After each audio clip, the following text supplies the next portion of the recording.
Eu falei de forma resumida nas minhas outras plataformas sobre o jogo do Corinthians e do São Paulo, mas eu preciso de um pouco de mais de tempo para detalhar a minha percepção desse jogo e eu queria que você acompanhasse comigo e tem o direito de discordar, obviamente, sendo você tricolor, corintiano ou o que você for mais.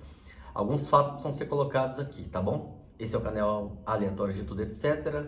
Seja bem-vindo ao meu canal. Se você não é inscrito, por favor, dá uma moral. Estamos chegando aí em 4 mil inscritos, cara. Por incrível que pareça. Falta pouca coisa, com a sua ajuda a gente chega lá, beleza? Compartilha, curte, comenta. Aqui é total liberdade. Vamos lá? Primeiro, todo jogo ele começa muito antes do apito inicial. E quando eu vi o árbitro Wilson Pereira, eu já fiquei preocupado, que esse cara tem históricos de favorecer o Corinthians e de prejudicar o São Paulo. Nem sempre nessa mesma sentença, mas tem esse histórico, né? O São Paulo ele já vem sofrendo com a arbitragem há bastante tempo. Contra o Corinthians ele sofreu recentemente, contra o Palmeiras ele sofreu recentemente e, pasme, até contra o Cuiabá nós sofremos com a arbitragem. Esse é o primeiro ponto. Segundo ponto, começou todo aquele negócio se Matias Rojas e Renato Augusto jogariam ou não, e isso tudo para mexer com o psicológico do São Paulo. E parece que funcionou. Terceiro ponto extremamente importante. Dorival Júnior está iludindo muito o torcedor de São Paulo e para mim ele está fazendo um trabalho muito mais ou menos para ruim, né? Ele ganhar jogos no Morumbi como ele tem ganhado, com 60 mil torcedores, 50 mil torcedores, não é coisa de outro mundo. O Rogério Ceni fazia isso. Os números do Dorival Júnior são muito equivalentes ao do Rogério Ceni, para quem não sabe. Né? É que as pessoas têm aquele estigma de o Rogério Ceni é antipático, o Dorival Júnior é simpático. Bem, o Rogério Ceni, enquanto treinador do Flamengo, ele falou bem da torcida do Flamengo e o torcedor do São Paulo achou ruim. O Dorival Júnior, sendo expulso do Flamengo por 2 vezes e dirigindo o São Paulo, falou que tem vontade de jogar no Flamengo, de treinar o Flamengo novamente. E eu não vi toda essa repercussão. Dorival Júnior ele manda vários titulares lá para Mato Grosso para jogar contra o Cuiabá, sem necessidade nenhuma.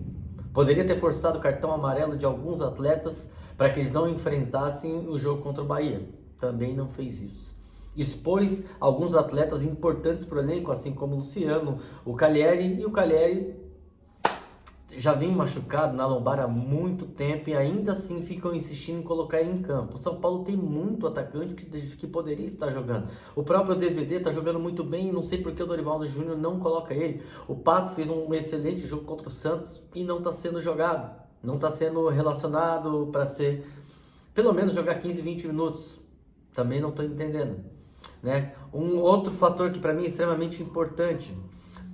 Esse oba-oba da torcida do São Paulo de querer quebrar essa sequência de jogos sem ganhar lá na Neoquímica, sequência de jogos não, porque o São Paulo nunca ganhou lá, mas isso é coisa para torcedor, não é coisa para treinador. Treinador ele não tem que ter essa preocupação. São Paulo não tinha necessidade nenhuma de ter entrado com um time tão ofensivo como entrou contra o Corinthians. O Luan, que muita gente endeusou ele porque o Rogério não dava oportunidade dele, mas com o Dorival ele tá jogando bem. Jogou 2, 3 jogos, pra quê? Pra provar que o Rogério Ceni estava errado, ele certo. Mas cadê o Luan que não joga mais? Que era um jogador extremamente importante, entre aspas, para esse jogo, onde o São Paulo tinha que não perder para o Corinthians, para trazer o jogo para o Morumbi. A gente sabe da força do São Paulo no Morumbi. Então o Dorival Júnior para mim tá errando demais. Tá errando demais. A gente sabe que o São Paulo ele dá essa pipocada, dá essa tremida lá na Neoquímica, então não precisava esse desespero todo para ganhar. Isso é coisa de torcida, isso pra gente não serve para nada, para nós o importante é o título. Então se tivesse jogado, que seja, não vou dizer retrancado, mas não tivesse jogado para perder. Olha os 2 gols que o São Paulo tomou, 2 gols que na minha opinião foram falhas, não só da zaga, né, de ter, como é que o São Paulo tomou uma bola nas costas, como tomou ali do Wellington Paulista, sei lá o que Paulista lá. Ali no segundo gol do Renato Augusto, foi revoltante aquele gol. E segundo, o Rafael poderia ter defendido as duas bolas defensáveis. A primeira bola, o Renato Augusto chutou de fora da área, uma bola fraca, né? Dava uma mão curta, como o Rafael não poderia ter tomado aquilo, o Cássio não tomaria. E vários outros goleiros também não tomariam. Né? O próprio Andrei, que tá no banco, não tomaria, tá? Só para constar. Mas o segundo gol também, todo goleiro sabe que quando um jogador ele vem na linha de fundo, você tem que fechar o ângulo, você tem que fechar o canto, o restante dane-se. Então, se ele tivesse fechado o ângulo, o canto, não teria tomado aquele gol também. Tudo bem, foi uma bola forte, muito próximo do reto, mas dava para ter pego. Dava, tranquilamente. Então, eu fico muito chateado de ver, principalmente a postura dos torcedores do São Paulo. Eu tô vendo o torcedor do São Paulo criticando o Luciano pela comemoração do gol que ocasionou no cartão amarelo. A culpa do cartão amarelo não é do Luciano, é do árbitro. Mauro César ele fez um vídeo falando claramente do que a regra fala sobre comemoração. E o que o Luciano fez não foi passivo de cartão amarelo. Sim, uma repreensão, sim, uma correção, mas não amarelo. Ele não vai ficar olhando se tem logo do Corinthians, se tem o símbolo do Corinthians na bandeira lá, ele não vai. Ele fez o que vários outros jogadores já fizeram. Rafael Veiga fez isso, não tomou gol. Gabigol já fez isso. Vários outros jogadores fizeram isso e não tomaram o cartão amarelo. Por que o Luciano tinha que tomar? Luciano ele fez um gol contra um principal rival de São Paulo, no estádio deles lotado, numa semifinal de Copa do Brasil. Ele vai ficar lembrando que ele já tem amarelo? Ele vai ficar lembrando ou ficar olhando se tem... Só tinha torcedor do Corinthians ali, ele ia comemorar onde? Exagerou? Sim, exagerou. Mas, cara, o cara tá numa nostalgia gigantesca, o cara tá ali a milhão, não tem como pensar. E detalhe, torcedores de São Paulo que estão criticando o Luciano, se não fosse o gol dele, era 2-0 pro Corinthians. Então não critica não, cara. Critica o Dorival que tá fazendo um péssimo trabalho.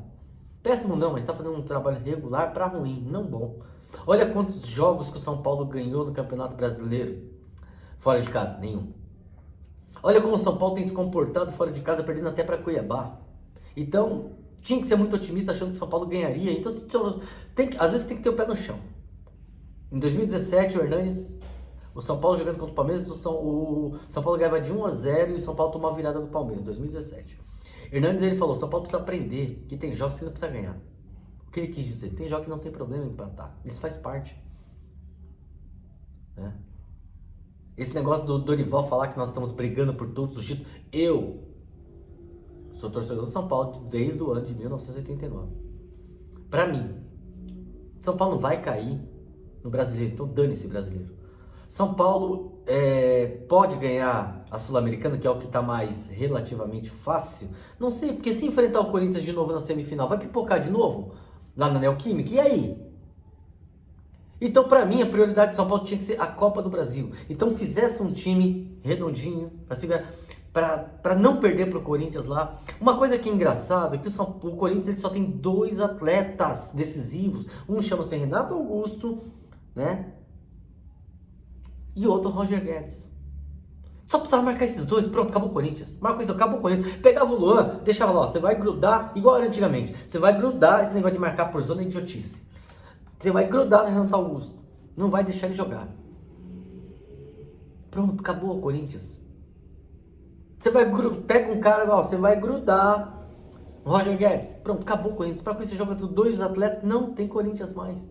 E o São Paulo me faz esse vexame, né? Eu falei isso na outra plataforma. Ter colocado o Calheri, poxa, é um risco desnecessário. Porque o Calheri não estava bem, todo mundo ia entender.